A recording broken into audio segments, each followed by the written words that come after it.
Ryan's office revenge. I knew the meeting was going to be bad when I saw the cheap bagels. Stale everything bagels and rock-hard blueberry ones that looked like they'd been sitting out since last quarter, paired with cream cheese that had definitely seen better days. But the real warning sign wasn't the sad breakfast spread. It was the smell in the room. That cocktail of fear and desperation I'd come to recognize after 18 years in corporate IT. I'm Russell Palmer, 47 years old, and I've been keeping Apex Defense Solutions running since most of these people were in diapers. I stood in the back of the main conference room, leaning against the doorframe like I always do. Old habits from my single dad days. Always position yourself where you can see the exits and keep one eye on everything happening. See, I've been doing this alone for 8 years now. My ex-wife Jennifer decided she needed to find herself when the kids were 8 and 12. Found herself in Florida with a real estate agent named Chad, left me with 2 kids, a mortgage, and the realization that working nights and weekends wasn't just about dedication anymore. It was about survival. My daughter Sarah's a sophomore at State now, studying mechanical engineering. Makes me proud every time I write that 22 grand tuition check, even if it means I'm driving a 2008 F-150 while her classmates' dads roll up in BMWs. Sarah gets it, though. Called me last week to say thanks for teaching her that things worth having are worth working for. My son Jake's 16, plays varsity baseball, and thinks his old man's pretty smart for a guy who fixes computers. We had a talk just last night about his algebra teacher who keeps assigning group projects where half the kids don't pull their weight. "Dad," he said, "how do you deal with people who don't do their jobs?" I told him what my father told me. "Son, you can't control what others do, but you control what you do. Do it right, document everything, and let the chips fall. I don't do synergy meetings. Don't do buzzword bingo. And I sure as hell don't do whatever circus was about to start at the front of the room. I do defense systems security. Specifically, I manage the intersection where Apex's commercial networks touch classified military communications. It's the kind of work where good enough gets people killed. Enter Bryce Hoffman, our new VP of Technology. Bryce is what happens when a LinkedIn profile gains consciousness and buys a Tesla Model S. He's 32, has teeth white enough to blind a pilot, and speaks exclusively in corporate nonsense. He'd been here 6 weeks and had already used the phrase digital transformation 38 times. Yes, I counted. My buddy Danny Walsh in junior admin started a tally sheet. Danny's a good kid, 24 years old. Reminds me of myself when I started. He actually listens when I explain why we do things a certain way, instead of just nodding and doing whatever's easier.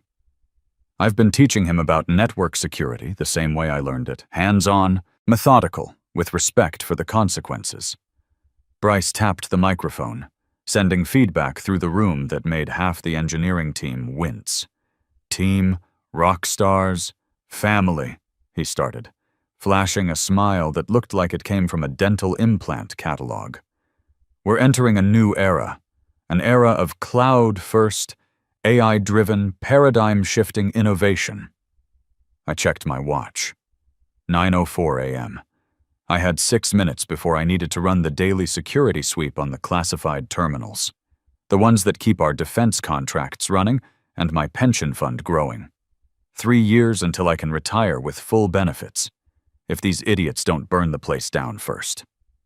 "To get there," Bryce continued, his voice dropping to that fake, serious tone executives use when they're about to destroy lives, "we need to trim the legacy weight. We need to shed the anchor that's keeping us from sailing into the future." The room went quiet. You could hear the HVAC humming and the distinct sound of someone's stomach dropping. I caught Lisa Brooks's eye across the room. Lisa runs accounting, been here 12 years, knows where all the bodies are buried. She looked sick. "Russell," Bryce said, pointing finger guns at me. "Actual finger guns in a layoff meeting. You're a legend here, buddy." "Really?" But your role? It's redundant. We're moving everything to automated cloud infrastructure managed by our partners at TechFlow Solutions. The on-premise hardware is Dinosaur Technology. Today's your last day." The air left the room. People turned to look at me like I was a car accident. I saw pity in the eyes of the older techs, the ones who knew that Dinosaur Tech was actually hardened, air-gapped servers mandated by the Department of Defense for handling classified communications. The same systems that kept enemy hackers out of military supply chains and protected convoy routes where American soldiers drove every day. I thought about Jake asking me how to deal with people who don't do their jobs.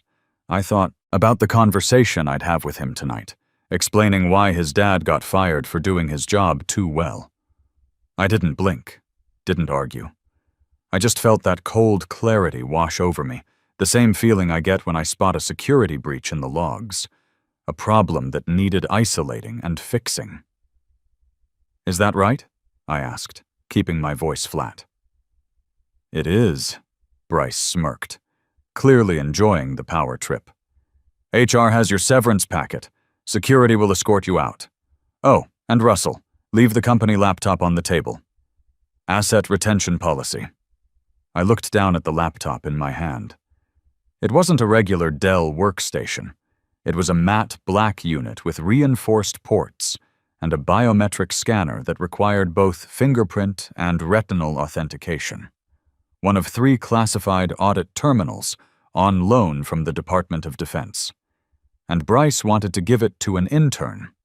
Now here's where most people would lose it. They'd shout about their years of service, the weekends spent fixing critical systems, the holidays missed keeping everything from falling apart. I almost did. But then I remembered what I told Jake about people not doing their jobs. You control what you do, document everything, and let the chips fall. "Bryce," I said, stepping forward. "You sure about that laptop? This isn't standard equipment. Company property, Russell," he snapped, his smile fading into annoyance. "Leave it. We'll wipe it and give it to one of the interns.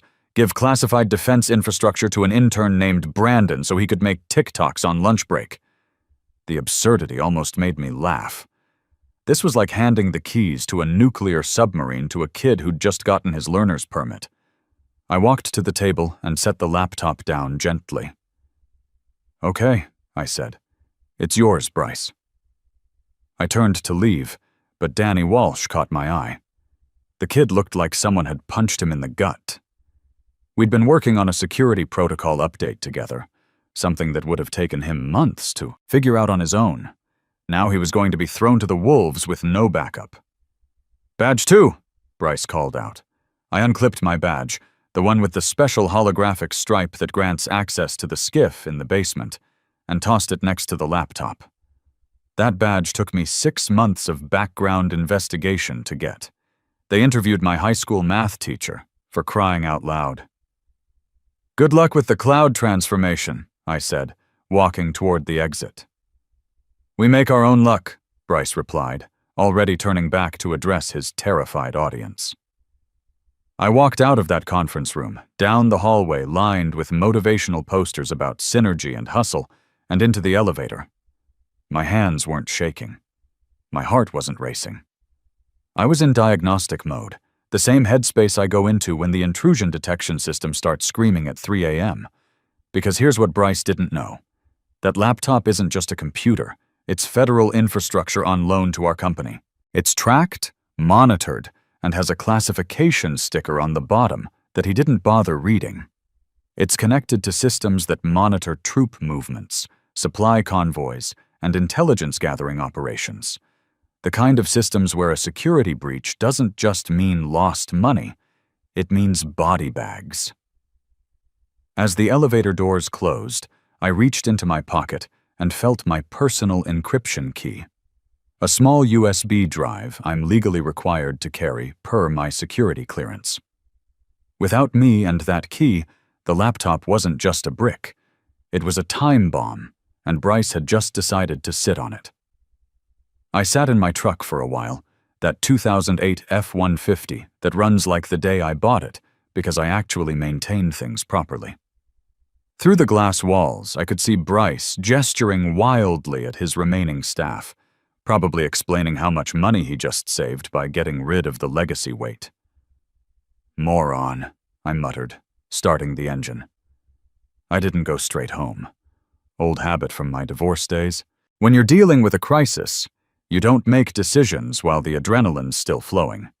I drove to Pete's Diner across town, the same place I used to take Jake after his Little League games.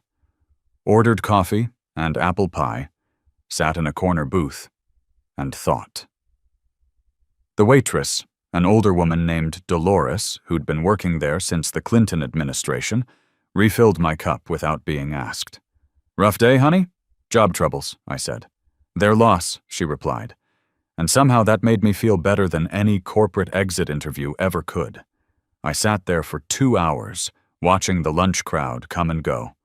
Construction workers, office people, retirees killing time. Real people doing real work, not chasing buzzwords and paradigm shifts. By the time I left, I had a plan. My home office is what happens when an IT professional builds something for himself, instead of dealing with corporate purchasing committees. Clean cable management, redundant power systems, and monitoring. Equipment that would make the NSA jealous. It's the opposite of the chaotic open plan nightmare I'd just left behind. I built it in the basement after the divorce, partly because it was quiet, mostly because it gave me something to focus on besides my failed marriage. Jake helped me run the network cables when he was 10, learning about structured wiring while most kids his age were playing video games. "Why does everything have to be so neat, Dad?" he'd asked. "Because when something breaks at 2 a.m., you don't want to waste time figuring out which cable goes where," I'd told him. I sat down at my workstation and opened my personal laptop. First thing I did was check my clearance status on the Federal Personnel Portal. Still active. Until the paperwork clears in Washington, which takes weeks, I'm still the registered custodian for those 3 audit terminals. Next, I logged into the Asset Monitoring System. It's an ugly website that looks like it was designed during the Bush administration, the first one. But it has more security layers than Fort Knox. 2-factor authentication, hardware token, and a password that changes every 30 days. Access granted. I navigated to the equipment tracking page. There they were, Units 1, 2, and 3. The first 2 showed offline, secure, which was normal for equipment locked in our server room vault. Unit 3 showed active. My stomach dropped. Unit 3 was the laptop I'd left on Bryce's table. It should have automatically locked down within 10 minutes of losing contact with my biometric signature. The fact that it was still showing active meant someone was trying to use it. I opened the real-time monitoring dashboard and watched the activity logs populate. 11:42 a.m. Hard reset initiated. 11:45 a.m. BIOS authentication failed. 11:46 a.m. BIOS authentication failed. 11:47 a.m. BIOS authentication failed. 11:50 a.m. Admin override attempted. User B. Hoffman, admin. Bryce was trying to brute force a federally encrypted machine, using his corporate admin credentials. It was like trying to open a bank vault with a library card, except the bank was the Pentagon, and the vault contained information that could get American soldiers killed. Every failed attempt was being logged not just locally, but on mirrored servers at 3 different federal facilities. He was painting a bigger and brighter target on himself with every wrong password. I leaned back in my chair, the same Herman Miller I'd bought used when Jennifer left. The one purchase I'd made for myself in 8 years of putting the kids first. "Bryce," I said to the empty room, "you have no idea what you just stepped in." Then the log turned red. 12:05 p.m. Network intrusion detected. Device connected to public internet. My coffee cup froze halfway to my lips. He hadn't just tried to log in. He'd plugged the classified terminal into the office Wi-Fi. These machines are air-gapped by federal mandate. They never, ever touch the public web. It's like the first commandment of classified systems: thou shalt not connect to the internet. Bryce had just exposed military intelligence infrastructure to every hacker, foreign government, and script kiddie on the planet. I had a choice. I could call him right now, get him on the line, scream at him to unplug it before the automated security sweepers found it. I could save his career, save the company the massive fines they were about to face, save everyone's jobs. My phone was in my hand. I'd started dialing the main office number before I even realized it. Thank you for calling Apex Defense Solutions.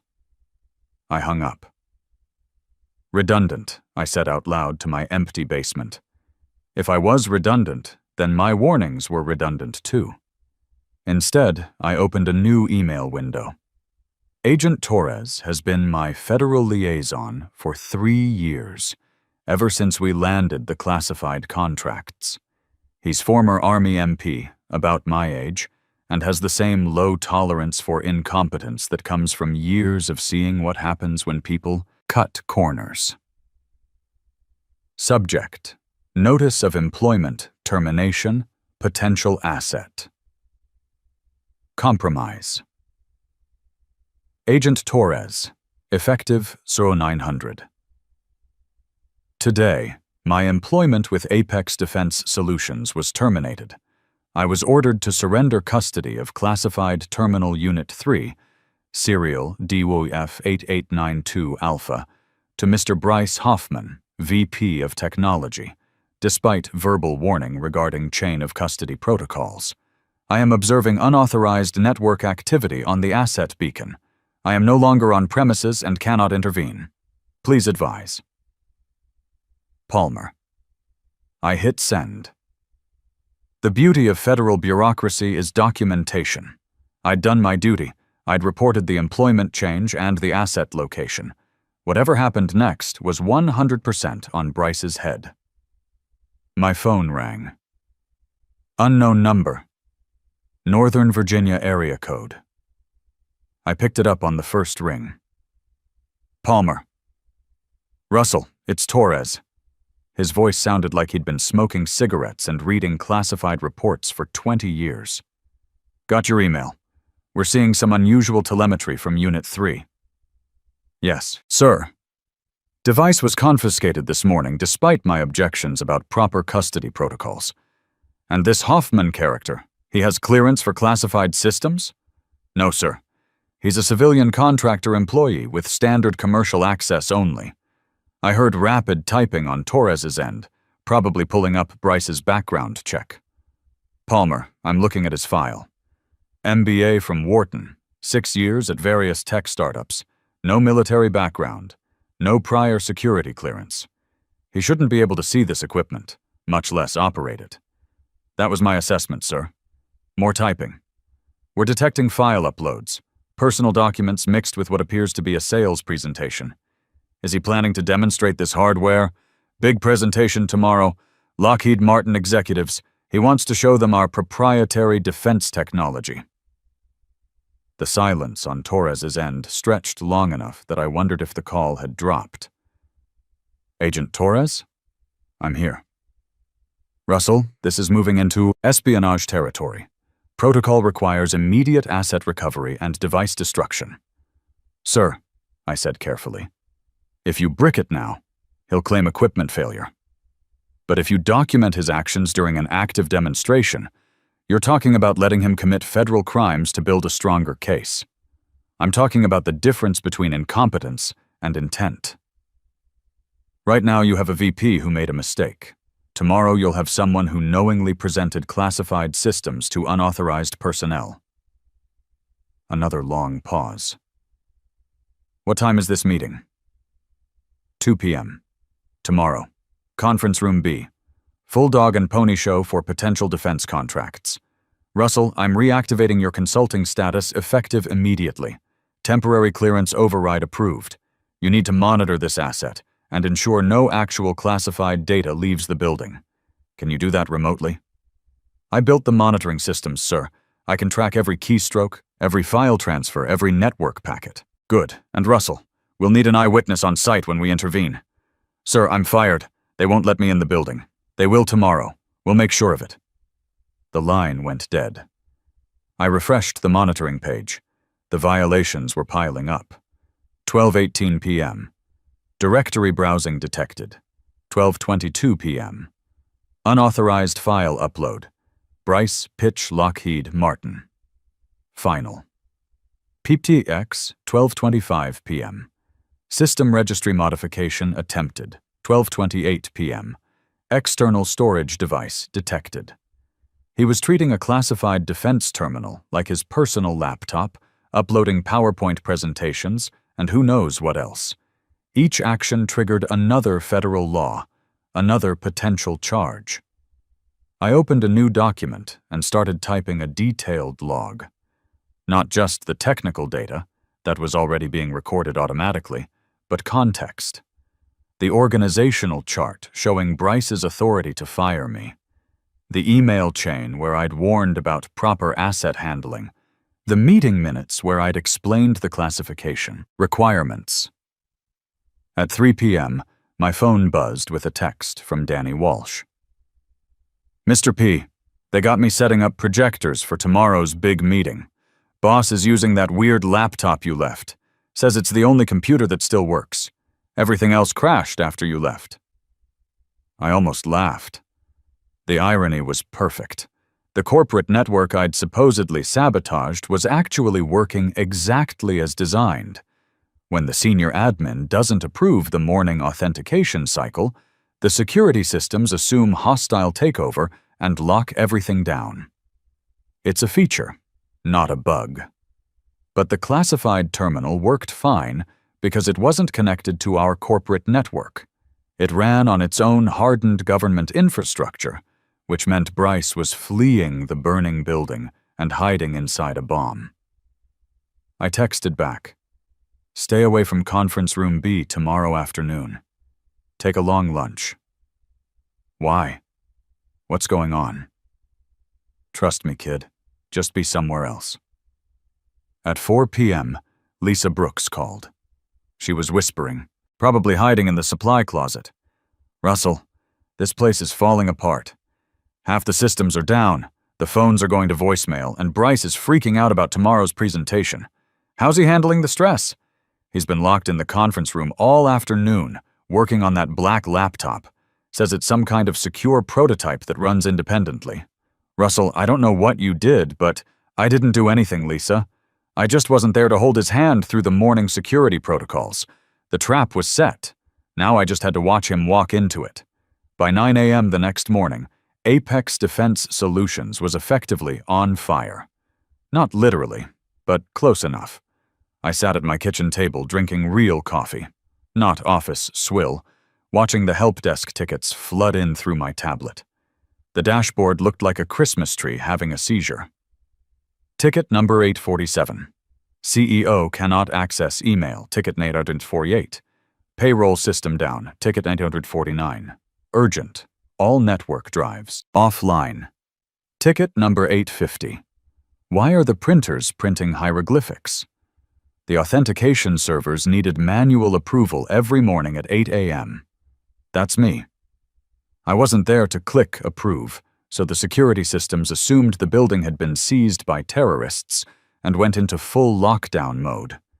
Even the badge readers stopped working because I'd routed them through the same authentication server. My little design quirk.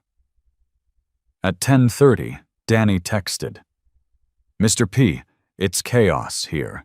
Nothing works except that black laptop. Boss says you planted a logic bomb. He's threatening to sue you." I texted back, "Logic bomb? I just didn't show up to babysit the servers. Tell me about the laptop. He's been on it all morning. Says it's the only stable system in the building. Has his presentation all loaded up, practicing for the Lockheed guys." Perfect. The only reason the classified terminal worked was because it wasn't connected to the corporate network I'd supposedly sabotaged. Bryce was hiding from his burning kingdom inside a federal crime scene. At 1:15 p.m., I pulled into the Apex parking lot.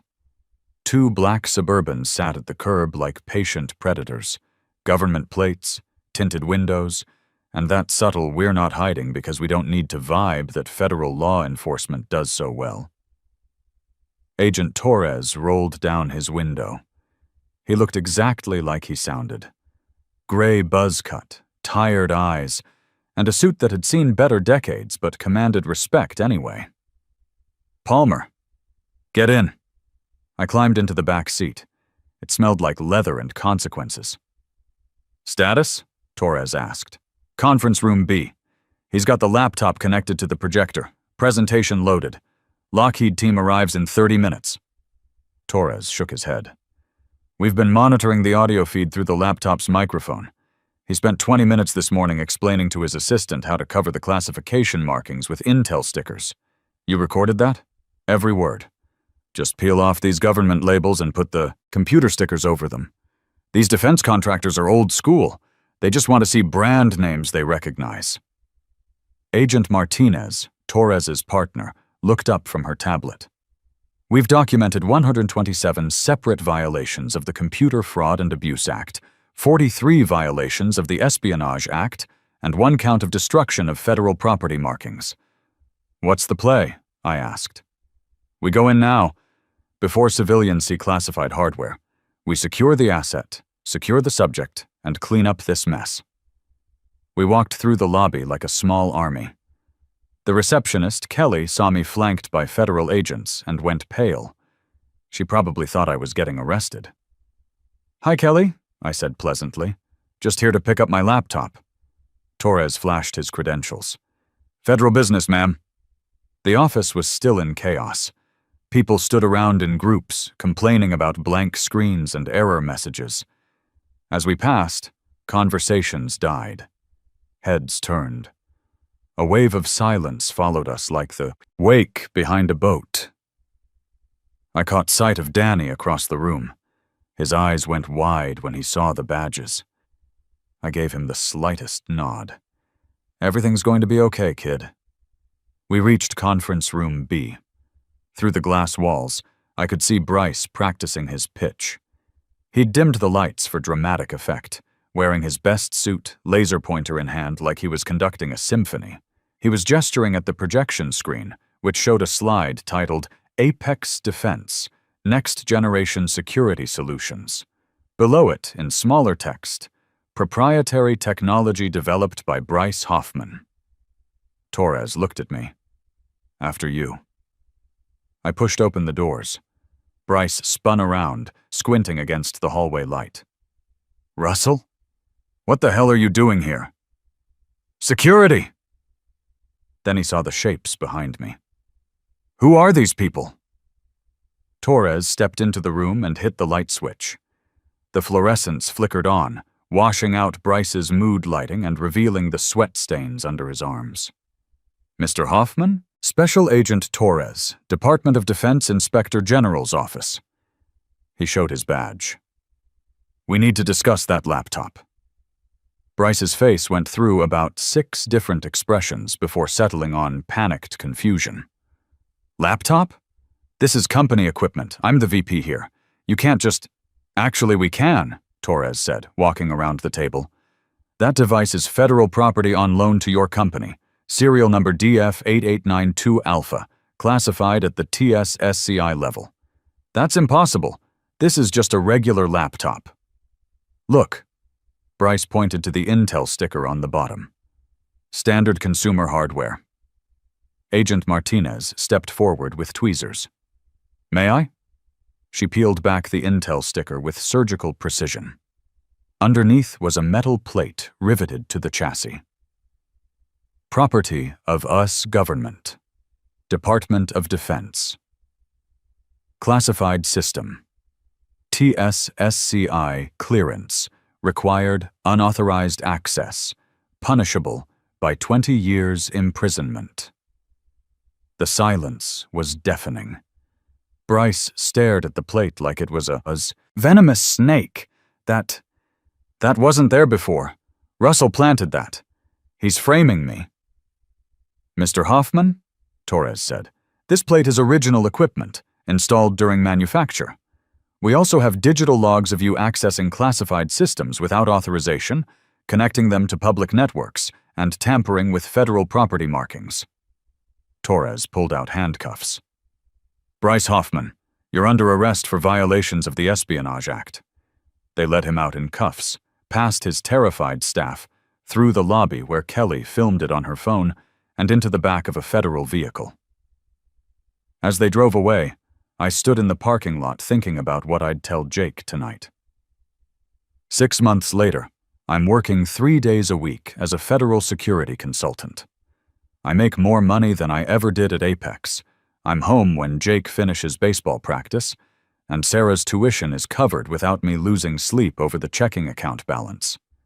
Bryce pled guilty to avoid federal prison. He's banned from government work for life and owes $2.8 million in fines. Apex hired me back as an external consultant to rebuild their security compliance. Last week, Jake asked me about standing up to bullies again. This time, I had a better answer.